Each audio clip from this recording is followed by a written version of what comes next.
이번 한 주간은 주님의 십자가를 묵상하는 절기입니다. 지금부터 2000년 전 그 현장에서 예수님의 십자가를 바라보는 것은 오늘과 같이 쉬운 일이 아니었을 것입니다. 그것은 가장 모진 형벌이었습니다. 최고의 극악 무도한 주인에게 내려지는 형벌이었습니다. 로마 사람에게는 이 형벌을 부과하지 않았습니다. 오로지 노예 그리고 식민지 백성에게만 이 형벌을 부과했습니다. 이 십자가를 예수님은 스스로 지셨습니다. 자원적인 것입니다. 예수님은 도망가시다가 붙잡혀서 십자가를 지신 것이 아니었습니다. 예수님께서 피하시고자 하면 얼마든지 피할 수가 있었습니다. 그러나 주님은 스스로 생명을 내어 놓으셨습니다. 주께서 말씀하셨습니다. 우리 같이 읽겠습니다. 이를 내게서 빼앗는 자가 있는 것이 아니라 내가 스스로 버리노라. 예수님은 스스로 십자가를 지셨습니다. 예수님은 십자가를 지시며 많은 능욕을 당하시는데 침묵을 하십니다. 이 침묵 속에 하나님의 사랑이 있었습니다. 예수님께서 기도하셨습니다. 아버지여, 저희를 사하여 주옵소서. 자기 하는 것을 저희가 알지 못함이니이다 라고 기도하셨습니다. 그러나 예수님께서 십자가를 지시고 저 골고다 언덕을 향해 올라가실 때 예수님께서 사랑하신 제자들은 단 한 사람도 볼 수가 없었습니다. 그들은 다 어디 갔을까요? 무엇을 하고 있을까요? 그들은 다 도망을 갔습니다. 예수님께서 밤새 대제사장 안나스와 가야바의 집들에서 시달리시고, 그리고 빌라도 총독에게 신문 받으시고, 다시 헤롯에게 넘어가 헤롯으로부터 조롱과 모욕을 받으시고, 또다시 빌라도에게 넘어와 신문을 당하실 때 예수님은 혼자셨습니다. 자, 이렇게 하여 기준하신 예수님은 가시 면류관을 쓰시고, 그리고 십자가를 지시고 골고다 언덕을 향하여 처형 장소로 향하여 올라갔습니다.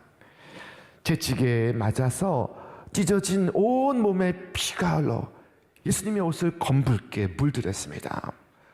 머리에는 가시 면류관이 예수님의 얼굴을 찌르고 있었습니다. 피와 땀과 눈물로 범벅이 되어 있었습니다. 예수님의 발자국 한 걸음 한 걸음마다 핏자국이 서려 있었습니다. 기진하신 예수님은 쓰러지고 또 쓰러지고 또 쓰러지기를 계속 하셨습니다.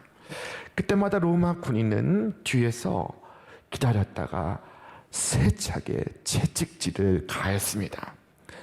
자, 그러다 얼마 못 가서 예수님이 완전히 일어나지 못하셨습니다. 로마 백부장은 이러다가 잘못하면은 십자가에 처형하지 못하고 이 거리에서 죽겠구나 하는 생각을 가졌습니다. 그때 마침 시몬이라는 한 사람이 그의 가족과 함께 구레네에서 오늘날 저 북아프리카 리비아 땅에서 유월절을 지키기 위해 그 자리에 와서 그 장면을 보고 있었습니다. 그는 생전 처음 보는 광경을 보고 있었습니다. 한 사람이 십자가를 메고 골고다 언덕길을 올라가고 있었습니다. 그는 심한 매를 맞아서 거의 죽기 직전이었습니다. 그것을 바라보는 시몬은 무서웠습니다. 그런데 죄수의 몸은 만신창이가 되어 있었지만 그의 눈은 맑게 빛나고 있었습니다. 그것은 마치 도살장으로 끌려가는 어린 양의 눈과도 같았습니다. 자, 그런데 십자가를 진 그가 바로 그 앞에서 쓰러지신 것입니다. 일어나지를 못하는 것입니다. 더 이상 십자가를 지고 갈 수 없는 지경이었습니다. 그때 로마 백부장이 바로 시몬을 보고 있었습니다.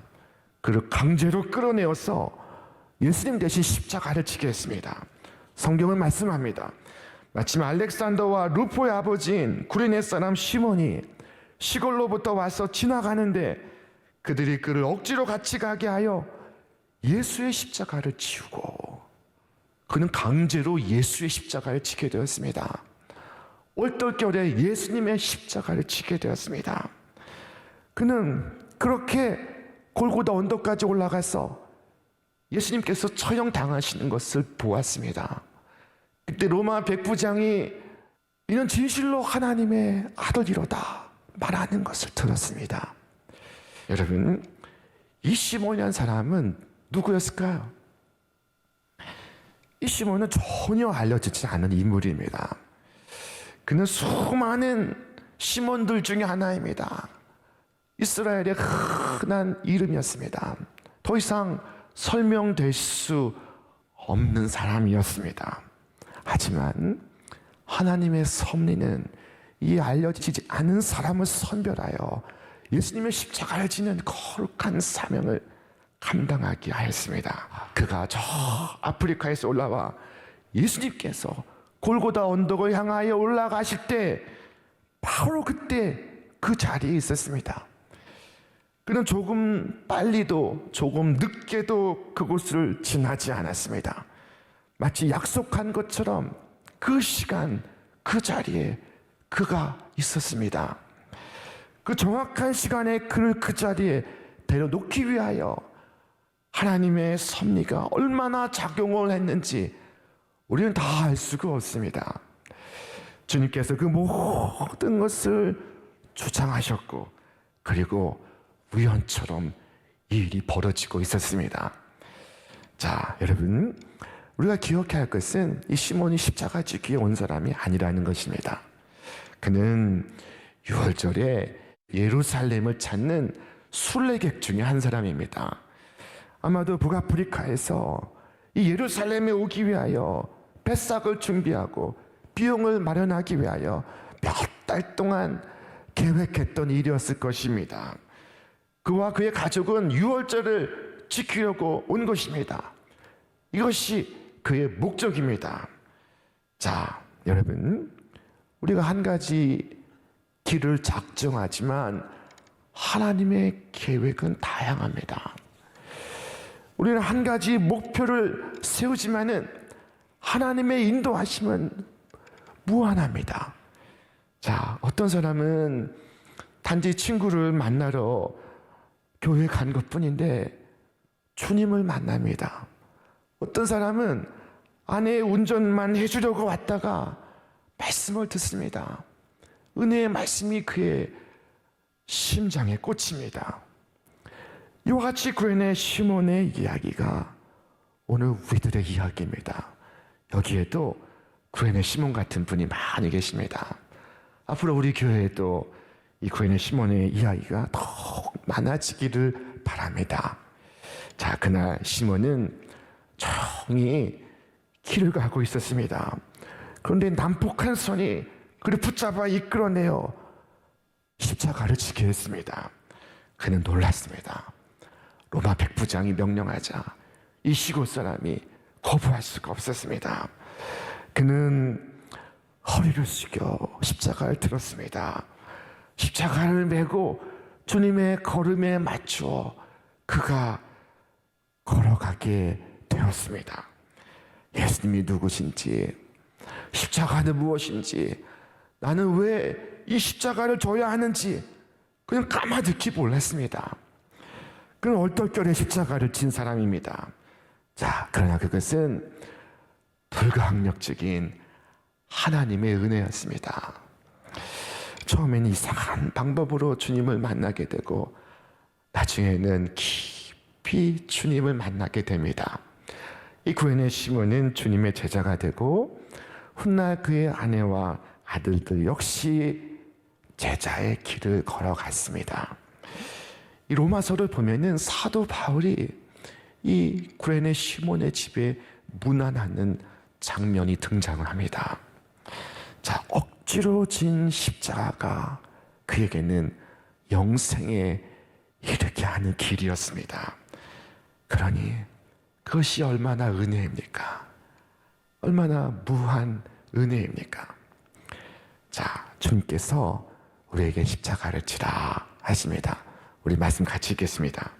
예수께서 제자들에게 이르시되 누구든지 나를 따라오려거든 자기를 부인하고 자기 십자가를 지고 나를 따를 것입니다. 주님께서 나를 따르거든 십자가 지고 따르라 말씀하십니다. 십자가 지지 않고 주님을 따를 수가 없습니다. 오늘 이 시대에 어떻게 하는 것이 십자가를 지는 것입니까? 자, 첫째로 주 예수 그리스도를 시인하는 것이 십자가를 지는 것입니다. 요즘은 교회 다니는 이유로 해서 직장에서 눈총을 받는 경우가 많습니다. 핍박을 받는 경우가 많습니다. 이때의 신앙을 고백하는 것, 이것은 십자가를 지는 것입니다. 자, 지금도 어렵지만 70년 전 6.25 전후에는 훨씬 더 어려웠습니다. 어느 목사님의 간증입니다. 이 목사님이 신방을 갔다가 돌아오는 길에 인민군에게 체포가 되었습니다. 그들은 목사님을 꽁꽁 묶어서 창고에 던졌습니다. 자, 한밤중에 인민군이 들어오더니 이 가운데 예수 믿는 동무 없소? 라고 묻더랍니다. 목사님은 예수 믿는 게 분명하지만은 죽을까 걱정이 돼서 벌벌 떨며 가만히 있었습니다. 자, 한참 후에 인민군이 다시 또 들어왔습니다. 예수 믿는 동무 없소? 자, 그 말에 모두가 조용합니다. 그런데 이 목사님의 마음은 죽을 지경입니다. 자, 인민군이 세 번째 들어와서 이제는 하나하나 총뿌리를 갖다 대고 물었습니다. 너 예수 안 믿느냐? 너 예수 믿지 않느냐? 너 예수 믿는 사람 아니냐? 마침내 목사님에게까지 차례가 왔습니다. 총뿌리가 목사님의 가슴을 찔렀습니다. 너 예수 믿지 않느냐? 자, 그때 목사님이 답합니다. 제가 목사입니다. 그러자 이민군이 너는 괴수로구나 하고 끌어내었습니다. 그 목사님 자신의 말씀이 이렇습니다. 인민군에게 끌려나갈 때 마치 지옥에서 천당 가는 기분이었다고 합니다. 그렇게 마음이 편할 수가 없었다고 합니다. 이제 됐다. 이제 살았다. 죽으러 가는 것이지만은 이제는 승리했다 하는 가벼운 생각이 들었습니다. 그런데 인민군이 밖으로 끌어내더니 결박을 풀어주면서 목사님 빨리 가십시오 하더랍니다. 그 인민군은 예수 믿는 사람인데 목사님이 잡혀왔다는 말을 듣고는 특별히 살려드리려고 애를 썼는데 예수 믿는 사람이 나오지 않아서 아주 애를 먹었다고 합니다. 여러분, 믿음을 고백하는 것, 이것은 십자가를 지는 일입니다. 여러분 스스로 속이지 마십시오. 정말 두려워할 자를 두려워하십시오. 그리스도를 부끄럽게 여기는 것을 부끄럽게 생각하십시오. 자, 주께서 뭐라고 말씀하셨습니까? 누구든지 사람 앞에서 나를 시인하면 나도 하늘에 계신 내 아버지 앞에서 그를 시인할 것이요 누구든지 사람 앞에서 나를 부인하면 나도 하늘에 계신 내 아버지 앞에서 그를 부인하리라. 자, 여러분, 그리스도를 시인하는 것, 십자가를 지는 것입니다. 자, 어떻게 하는 것이 오늘 십자가를 지는 것일까요? 자, 둘째로 그리스도의 도를 따라 사는 것이 십자가를 지는 것입니다. 여러분, 우리는 이 서울이라는 도시에 살고 있습니다. 이 세계에서 몇 번째 안 되는 대형 세속 도시입니다. 여러분, 이곳에서 진리를 따라 살아야 합니다. 때로 천국 복음을 증언해야 합니다. 바보짓 한다고 웃음거리가 될 텐데요 라고 말할 수 있습니다. 그러나 그리스도를 위하여 바보 되는 것이 수치스럽습니까? 모든 사람들의 미움을 받을 텐데요 라고 말할 수 있습니다. 그러나 그리스도를 위하여 그만한 것도 참을 수가 없단 말입니까? 자, 여러분이 기쁘게 십자가를 질 때 주께서 여러분에게 힘되어 주시고 지혜를 주시고 여러분의 수고가 헛되지 않게 하실 것입니다. 자, 어떤 분은 가정에 십자가가 있습니다. 말할 수 없는 고민이 있습니다. 어떤 사람은 다니는 직장에 십자가가 있습니다. 어떤 사람은 십자가가 자기 자신에게 있습니다. 자, 여러분, 그리스도의 보범과 그리스도의 인내와 그리스도의 사랑으로서 십자가 지시기를 바랍니다. 그때 그 십자가는 여러분의 십자가가 아니라 주님의 십자가가 될 것입니다. 자, 에녹은 365년을 살았는데 성경은 말씀하기를 에녹이 하나님과 동행하더니 하나님이 그를 데려가심으로 세상에 있지 아니하였더라 말씀하였습니다. 여러분, 에녹이 수도원에서 혼자 살았던 것일까요? 그렇지 않습니다. 에녹은 대홍수가 일어나 인류가 멸절되기 직전에 악한 시대를 가정을 꾸리고 아이를 낳고 키우면서 주님과 동행하였습니다. 그처럼 하나님께서 섭리 가운데 여러분을 두신 그 자리에서 예수님을 위하여 십자가 지시기 바랍니다. 순교자 주기철 목사님은 말씀하셨습니다. 처음에는 우리가 십자가를 지지만 나중에는 주님의 십자가가 여러분을 지고 갈 것입니다. 자, 여러분, 우리가 십자가를 지면 십자가가 우리를 지켜줍니다. 우리의 가는 길을 인도합니다. 로마 군대는 이 시몬을 다그치면서 거칠게 십자가를 지라고 강요했습니다. 자, 하지만 우리는 그보다 비교할 수 없는 부드러운 권면을 받습니다. 자, 우리 말씀 같이 읽겠습니다. 그리스도의 사랑이 우리를 강권하시는도다. 누군가는 로마의 이 권력으로 강요를 받지만 오늘 우리는 복되게도 그리스도의 사랑으로 강권을 받고 있습니다. 십자가를 지라고. 자, 여러분, 십자가를 바라보십시오. 거기에는 가시 면류관 쓰신 주님의 얼굴과 못 박히신 주님의 손과 발이 보이지 않습니까? 주께서 하시는 말씀이 들리지 않습니까? 내가 너 위하여 이렇게 십자가를 졌으나 너 나 위하여 무엇을 하였느냐? 무엇을 하였느냐? 여러분, 남은 인생으로 이 질문에 답하시기를 바랍니다. 십자가를 진다는 것은 금으로 만든 십자가 목걸이를 목에 걸고 다니는 것은 아닐 것입니다. 십자가를 진다는 것은 내가 나 위에 살지 않고 내가 주님 위에 산다는 것을 말합니다. 그 이유는 주님께서 나를 위해 죽으셨고, 그래서 이제 나는 나의 것이 아니라 핏값으로 사신 바 되었기 때문입니다. 대부분의 사람들은 자기 본위의 삶을 삽니다. 십자가를 지려고 하지 않습니다.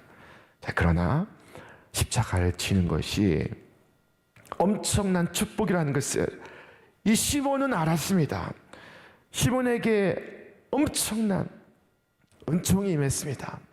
사도 바울이 그의 집에 문안 인사를 합니다. 주 안에서 택하심을 입은 루포와 그의 어머니에게 문안하라. 그의 어머니는 곧 내 어머니니라. 자, 그의 아들 루포가 로마 교회의 지도자가 되어 있습니다.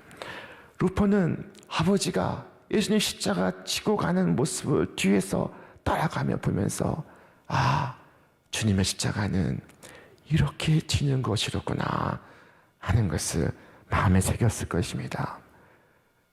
그가 교회의 지도자가 된 것은 우연한 일이 아니었습니다.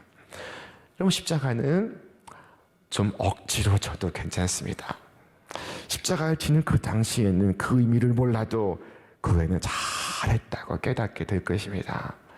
이 시몬은 임종할 때 이렇게 말했을 것입니다. 오, 주님, 나의 소망이 주님께 있습니다. 내가 주님의 십자가를 졌으니 그 얼마나 복된 짐이었습니까? 내가 내 육신으로 주님의 십자가를 졌으니 이후 영광의 주님을 배울 때 주님께서 나를 끌어안아 주실 것입니다. 여러분, 살아있는 동안 주님의 십자가를 졌다면 주님의 나라가 임할 때 하늘의 영광을 주와 함께 누리게 될 것입니다. 여러분, 기쁘게 오늘 나에게 주시는 십자가 지시기를 바랍니다. 여러분, 죽어야 살 수가 있습니다. 십자가는 죽는 길입니다. 그럴 때 주께서 부활해 주께서 살리십니다. 자, 오래전에 유세비우스라는 역사가의 기록에 보면은 주 61년 로마의 네로 황제가 로마의 기독교를 핍박했다는 사건이 기록되어 있습니다. 자, 그때 베드로가 로마를 빠져나오다가 환상 중에 예수님을 만나게 되었습니다. 주님을 만나게 되었습니다. 근데 그 주님이 거꾸로 로마를 향해 들어가고 있었습니다. 베드로가 물었습니다. 주여, 어디로 가시나이까? 이것이 라틴어로 Quo vadis Domine입니다. 주여, 어디로 가시나이까? 그때 예수님께서 그에게 말씀하셨습니다. 내가 다시 십자가 지기 위하여 로마로 들어간다. 자, 그때 베드로가 말했습니다. 주여, 그리 마옵소서. 제가 가겠나이다. 하고는 로마로 돌아가 십자가를 집니다. 베드로는 내가 주님과 같은 십자가를 질 수 없습니다 라고 말하고는 십자가를 거꾸로 집니다. 거꾸로 베어 달려 순교를 합니다. 베드로가 성도들 향하여 이렇게 권면했습니다. 우리 함께 말씀 읽겠습니다. 너희가 그리스도의 이름으로 치욕을 당하면 복 있는 자로다. 영광의 영 곧 하나님의 영이 너희 위에 계십니다. 만일 그리스도인으로 고난을 받으면 부끄러워하지 말고 도리어 그 이름으로 하나님께 영광을 돌리라. 베드로는 십자가를 지는 것이 무한 영광이라고 말하고 있습니다. 여러분, 말씀해 보십시오. 십자가는 실패입니까? 승리입니까? 십자가는 패배입니까? 승리입니까? 십자가는 놀라운 승리입니다. 죄와 사망을 이기는 승리요, 진리의 승리요, 믿음의 승리요, 소망의 승리요, 사랑의 승리입니다. 십자가는 승리입니다. 십자가는 그것을 지는 자에게 더할 수 없는 무한 영광입니다. 비록 억지로 진 십자가였지만 구원의 시몬에게 상상치 못한 축복을 가져다 주었습니다. 우리는 십자가 없이 주님을 따르지 못합니다. 오늘 내게 주시는 십자가 기쁘게 즐거운 마음으로 기도하며 지시기를 바랍니다. 기쁘게 십자가 지고 주님을 따르는 여러분에게 마침내 부활의 생명과 부활의 은총이 충만하게 임하기를 주님의 이름으로 축원합니다.